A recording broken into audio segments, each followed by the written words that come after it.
aad iyo aad galab wanaagsan dhammaantiin ku aadan islaam kadib galabta waxaa qaadanaynaa sheekadani 11aad ee luqadda Talyaaniga.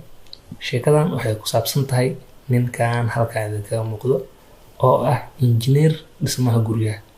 Marka sheekada waxay ku bilaabanaysaa sida tan: Il mio nome magacaygu è Riccardo, waa Riccardo. E la mia famiglia familkaygana è molto importante per me, aad ayay muhiim iigu yihiin. Joogsi. Sono waxay yihiin la mia motivazione, dhiirigeliyaashayda. Joogsi. Ogni giorno maalin walba vado a casa, waxaan gurigaada felice aniga oo faraxsan. Perché maxaa yeelay amo waan jeclahay la mia famiglia familkayga ama qoyskayga. Okay, marka la ku celinaynaa il mio nome è Riccardo, magacaygu waa Riccardo. E la mia famiglia familkaygana è molto importante per me, aad ayay muhiim iigu yihiin.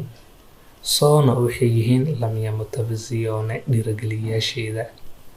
Ogni giorno vado a casa, maalin walba waxaan gurigaada felice anigoo faraxsan. Perché maxaa yeelay amo la mia famiglia, waan jeclahay familkayga ama qoyskayga. aad iyo aad waxaan rajeynayaa fahanteen. mar kale si caadi ah u aqrinaynaa. Il mio nome è Riccardo e la mia famiglia è molto importante per me. Sono la mia motivazione. Ogni giorno vado a casa felice perché amo la mia famiglia.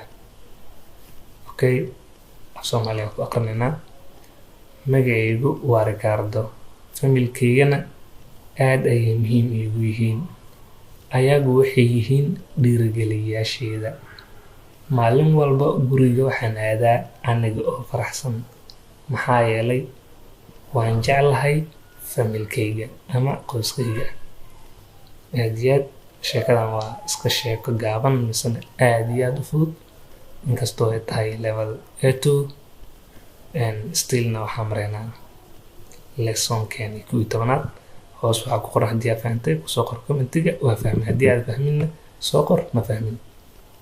Okay, ciao. waxyar waxaa idinka ilooway xarfahan gadgaduudka. mar walba erayada badanaa musti gaduudka la soo siiyo waa erayada xoogaa loo arko in muhiim ay yihiin. hadda Riccardo oo kale waa magaca ama magaciisa, familia waa qoyskiisa ama familkiisa, importante wuxuu ku muujinayaa in familkiisa muhiim ay u yihiin.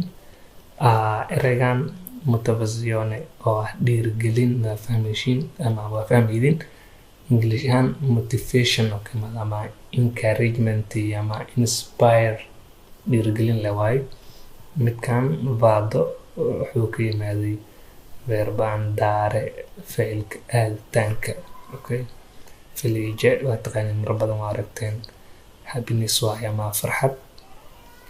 midkan amo waa iska fahmi kartiin, jacayl waaye. soomaalida badanaa way isticmaalaan eraygan. amorato ayuu dhahay. af soomaali ahaan way fahansan yihiin laakiin af soomaali ma ahan. amo ama amore dhahaya, amore ina maqshin oolena. magac ahaan xataa waa loo isticmaalaa. familia kora kusoo aragteen waa family ama qoys. waa kaasaa jaw waa idin salaam marka.